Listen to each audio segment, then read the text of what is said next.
Properly preparing your vehicle for storage will lessen the possibility of damage to your vehicle. Prepare the motorhome for vacancy just as you would if you were leaving your house for an extended period of time. Turn off the propane gas tank.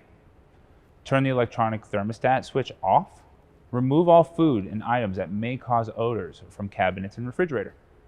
Fully charge the batteries. Batteries must have at least 80% charge to survive freezing temperatures and long periods of non-use. We recommend that you connect a battery charger or plug in the Shoreline once a month to maintain battery charge. After charging the house batteries, turn the coach battery disconnect switch off. Have the vehicle chassis completely serviced and lubricated. Be sure radiator and antifreeze protection level is sufficient for the lowest anticipated temperatures.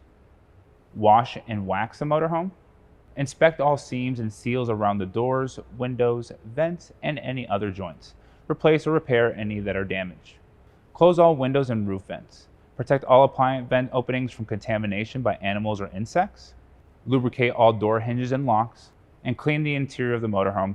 Dirt and stains are more easily removed when fresh. If you are storing your vehicle through the winter or in cold climates, extra preparations must be made to protect the equipment and systems that can be damaged by freezing temperatures. Check out the winterizing procedures in your owner's manual for more information.